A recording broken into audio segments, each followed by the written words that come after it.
evaluación de la superficie de los pavimentos es un proceso que determina condiciones funcionales y estructurales de los pavimentos.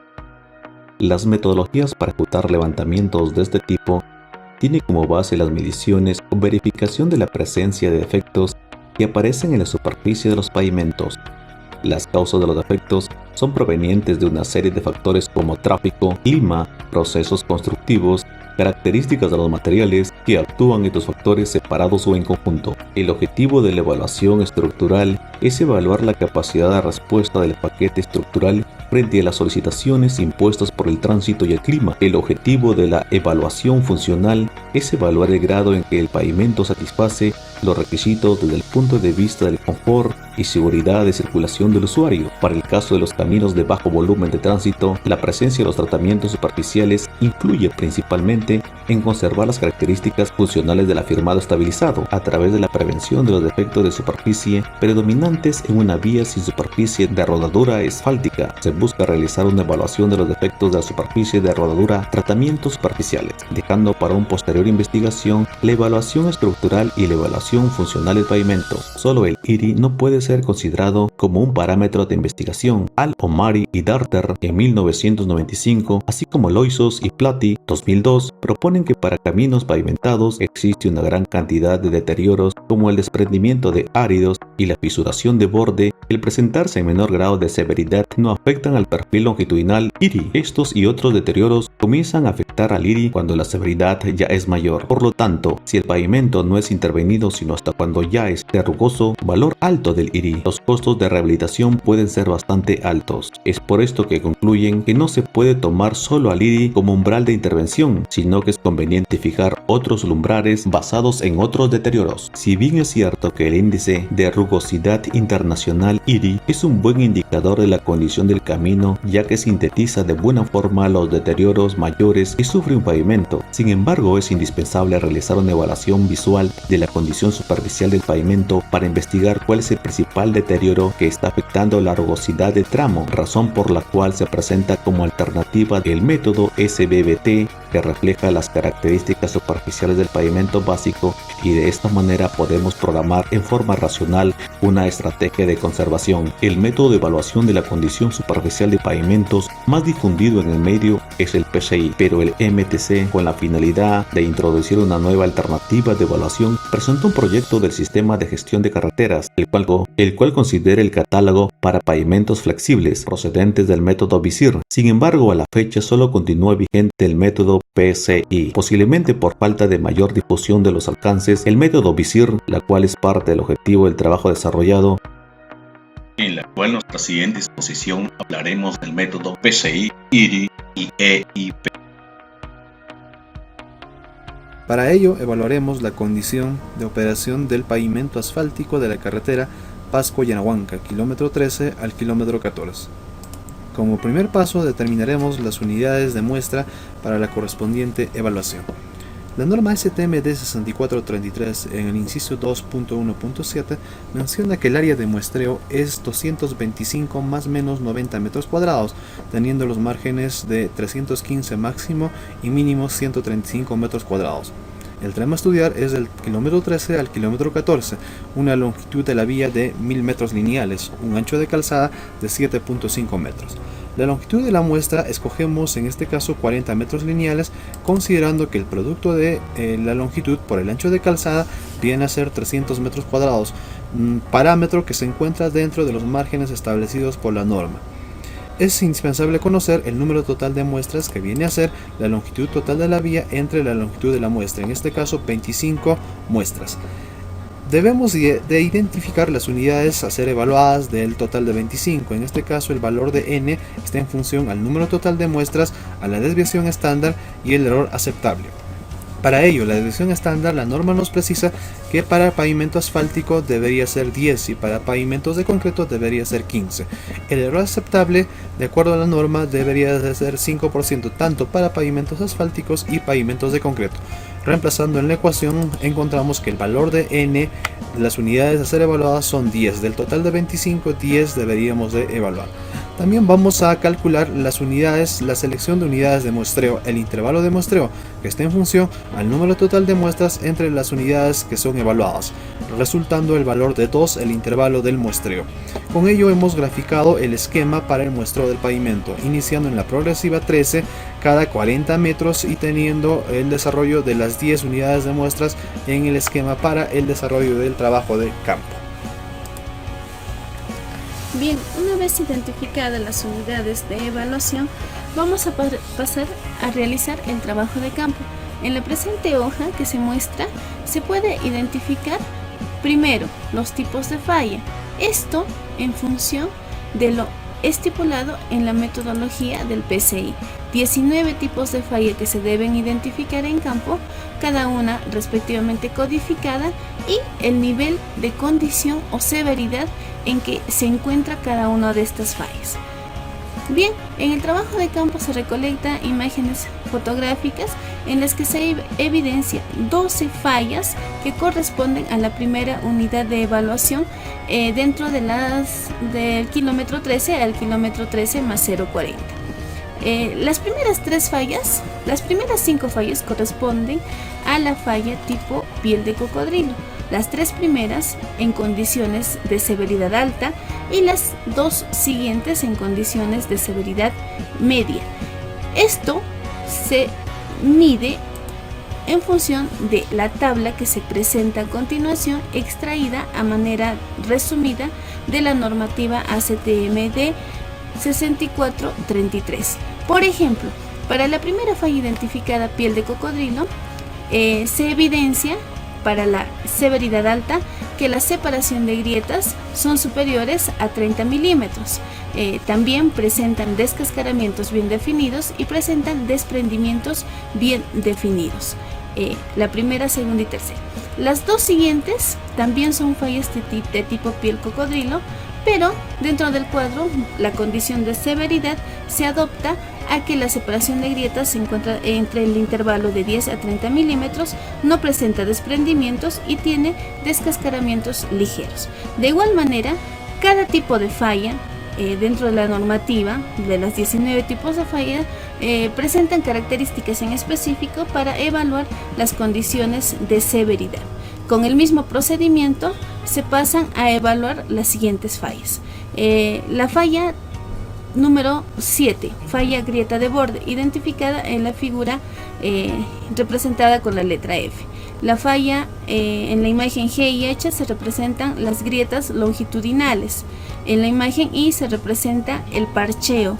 En la imagen J y K se representan la falla de tipo huecos, y en la imagen L se representan las fallas de tipo agüellamiento.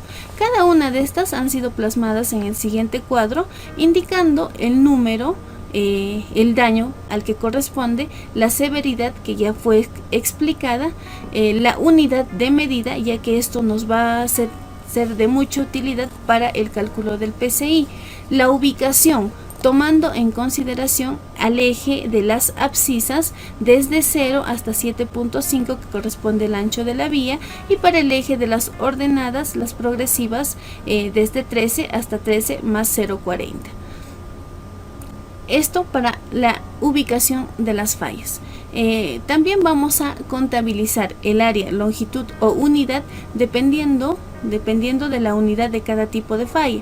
En este caso, para las fallas de tipo piel de cocodrilo, vamos a representar en metros cuadrados. Por ello, identificamos la longitud y el ancho de estas fallas, haciendo un cálculo de las cantidades parciales y haciendo el total, calculando el total que corresponde a la sumatoria de las cantidades parciales. De igual manera, para las grietas longitudinales, transversales y las grietas de borde, que corresponden a la unidad de medida metros lineales. Por ello, solamente se coloca la longitud de estas. Y la falla número 13, que corresponde a la falla huecos. Estas fallas están representadas por la unidad. Bien, con ese cálculo vamos a pasar a la evaluación superficial de pavimentos flexibles. Para ello vamos a presentar la tercera tabla, en la que se establece la condición del PCI y la condición o la descripción o clasificación de las condiciones del pavimento. cabe señalar que el cálculo del PCI constituye el modo más completo para la evaluación y calificación objetiva del pavimento. Bien, en la siguiente tabla estamos haciendo un resumen de lo que ya se explicó: el tipo de falla, la severidad de la falla, la unidad de medida y las cantidades parciales por cada tipo de falla. Se hace el cálculo o se contabiliza el total de cantidades parciales para que con ello se determine la densidad. La densidad corresponde al cálculo entre el total de las cantidades parciales por tipo de falla sobre el área que está siendo evaluada. En este caso, 300 corresponde al área correspondiente a la unidad de evaluación número 1 en el kilómetro 300 al kilómetro 300 más 40. Entonces, con esta división se obtiene la densidad expresada en unidades de porcentaje. El mismo procedimiento se describe para todas las fallas. La densidad en este caso se interpreta como el 3.11% de 300 metros cuadrados, que es el área que estoy evaluando, representa a la falla piel de cocodrilo. La densidad se necesita para calcular el valor deducido. El valor deducido viene a ser el grado de importancia que el daño aporta dentro de la sección o del área que está siendo evaluada. Para ello, para calcular el valor deducido, debemos determinar el daño y el nivel de severidad mediante curvas y tablas denominadas valor deducido del daño. Estos están representados mediante ábacos por cada tipo de daño: piel de cocodrilo, exudación, agrietamiento en bloque y así sucesivamente. Esto se va a determinar intersecando la densidad, prolongando una línea vertical e intersecando con la curva de calificación o clasificación de severidad y proyectando una horizontal para obtener los valores deducidos, que también pueden ser obtenidos de los cuadros. Estos valores se van a considerar como valor deducido y vamos a tomar el valor total deducido como la sumatoria de todos los valores deducidos parciales. Necesitamos calcular el número de valores deducidos mayores a 2. Esto nos va a indicar que vamos a despreciar los valores menores a 2 por su significancia. En este caso, de los 7 valores analizados, de las 7 fallas analizadas, se va a descartar el valor 1.56, que es menor al número 2. Por ello, se va a tomar como número de valores deducidos a 6. También necesitamos calcular el valor deducido más alto. En este caso vamos a seleccionar el valor más alto, viene a ser 45.92. Vamos a calcular el número máximo de valores deducidos, que en este caso se calcula mediante la fórmula que se está mostrando, en función del valor deducido más alto.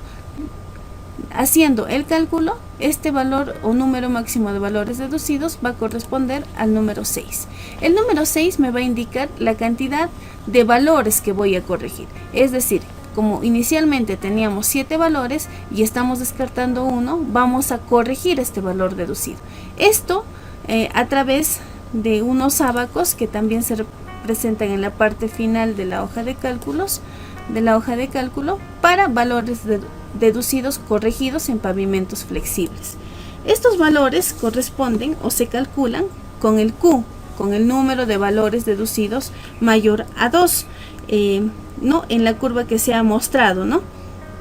Y dice que se reduce a 2 el menor de los valores deducidos individuales que sea mayor que 2 y se repite en las etapas iniciales de cada etapa hasta que sea igual a 1. Esto significa que los valores menores a 2 los valores menores superiores a 2 van a ser deducidos a 2 en las etapas subsiguientes hasta quedarnos solamente con un valor superior a 2.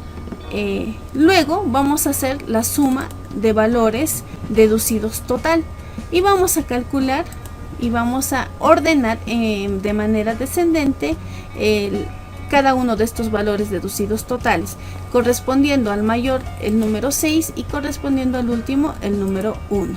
Con estos valores voy a calcular el valor deducido corregido de la del abaco que se les acaba de mostrar, voy a buscar el valor deducido total y voy a intersecar con el número obtenido en Q. Es decir, para el primer valor voy a buscar el valor deducido 130.46 y el valor Q que corresponde a 6. Me ubico en la tabla y voy a ver pues no que el valor correspondiente a Q está en la penúltima columna y voy a buscar de igual manera los resultados que corresponden a 130. Verifico los valores que están para 130 y tengo dos intervalos, ¿no? 130 y 135 y voy a interpolar el valor que necesito determinar, quedando como resultado el valor deducido corregido 63.18. De igual manera se va a trabajar para los siguientes 6 datos. Al final necesito calcular el valor deducido corregido máximo que corresponde al mayor valor determinado. Este valor corregido, deducido corregido, me va a servir para calcular el PCI. En este caso el PCI está determinado como 100 menos el valor deducido corregido máximo, que en este caso viene a ser 100 menos 69.43, 30.56.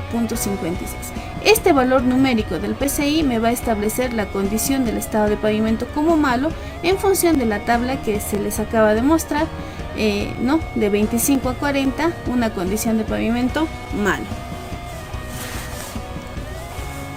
Bien, otra manera de medir el índice de condición del pavimento es a través del software EvalPAP, que en esta oportunidad nos brinda y nos da la posibilidad de poder ingresar datos tomados de campo de una manera rápida. Por ejemplo, podemos ingresar la progresiva inicial del kilómetro 13 al kilómetro 13 más 40, la longitud 40 metros lineales, el ancho 7.5. En la parte de diagrama ingresamos los tipos de fallas identificados en campo, considerando el tipo, el nivel de severidad, la ubicación XY, la longitud, el ancho y el área. Por consiguiente, las que requieran o las que sean de fallas longitudinales y transversales, solamente longitud, y las que requieran solamente la unidad. Con esos datos podríamos calcular el tipo de PCI que tiene o el tipo de condición del pavimento. En este caso, la unidad de muestra número 1, encontramos un PCI de 31, que es prácticamente igual al calculado en el formato XLS, que nos daría 30.6. La facilidad de este modelo es que ya tenemos las fallas cargadas, las 19 fallas de la metodología PCI, lo que conllevaría solamente a cargar los demás tipos de fallas, por ejemplo la falla número 2 o la unidad de muestra número 2 con sus fallas respectivas, la unidad de muestra número 3 igual con sus fallas respectivas, y así de la misma forma poder ingresar todos los tipos de fallas: 4, falla número 5 con su diagrama, falla número 6, falla número 7, falla número 8, falla número 9, y de la misma forma la falla número 10, que en este caso nos ha dado una condición de excelente con un PCI de 92. Estos datos podemos exportarlo y también podemos visualizarlo en forma de resumen. Nos muestra, por ejemplo, en la unidad de muestra número 1 una condición de PCI 31 pobre. De la misma forma también tenemos condiciones buenas, condiciones muy buenas y condiciones excelentes. Estos datos los hemos llevado a la hoja de cálculo Excel para poder dar un análisis y poder brindar las condiciones que necesitan, en este caso, nuestro pavimento asfáltico. Hugo, en el año 2005, en su investigación manual de mantenimiento y rehabilitación de pavimentos flexibles, determina 3 condiciones de medición del PCI. Cuando la condición está de 70 más menos 4, se menciona que el pavimento necesita un mantenimiento menor. Condición A: cuando la condición está de PCI 55 más menos 7, la condición B, se necesita una rehabilitación, y de la misma forma en la condición C, a un PCI 40 más menos 6. Nos brindan algunas actividades que se deben desarrollar, por ejemplo, mantenimiento menor, la condición A: sellado de grietas, bacheo, sellado de asfalto localizado, nivelación localizada, fresado, y de la misma forma para un mantenimiento mayor. De la misma forma, Vergara, en el año 2015, en la investigación, nos presenta un esquema de las condiciones de PCI, las condiciones A, B y C, de la misma forma, con PCI 75 más menos 4, un mantenimiento menor, la condición B de 55 más menos 7, que necesita una rehabilitación, y la condición C de 40 más menos 6, un mantenimiento mayor. Un esquema un poco más trabajado, un poco más entendible nos presenta Garcés en el año 2017 en su investigación, que nos refiere de la siguiente forma: cuando el PSI ha sido medido del rango de 100 a 85, que es una condición excelente, se requiere un mantenimiento preventivo. Si tendremos una condición de PSI de 85 a 55, se requiere un mantenimiento preventivo rutinario y o periódico. Si el PSI está medido de 55 a 40, un mantenimiento correctivo; de 40 a 25, una rehabilitación, refuerzo estructural; y si estamos de 25 a 0, una rehabilitación y o reconstrucción. Con esta información hemos analizado los datos evaluados en la carretera Cerro de Pasco Yanahuanca, del kilómetro 13 al kilómetro 14. En la primera unidad de muestra, como lo hemos visto en el procedimiento, tenemos un PSI de 31, el cual tiene la calificación de pobre, requiere una rehabilitación, un reciclado o una nueva estructura de pavimento. Hemos homogenizado desde la unidad de muestra 2 hasta la unidad de muestra número 7, desde la condición de PSI 62 a la condición de PSI 80, calificándolo como bueno o muy bueno. Hemos considerado mantenimiento preventivo con las acciones de bacheo y fresado. También hemos considerado la unidad de muestra número 8 a la unidad de muestra número 10 con PSI 85 a 100, clasificándolo como excelente, mantenimiento preventivo, y por las condiciones de zona y por las condiciones de intemperismo consideramos que el trabajo sería micropavimento por las condiciones que tenemos. Con ello hemos evaluado las condiciones del pavimento PSI y también hemos planteado las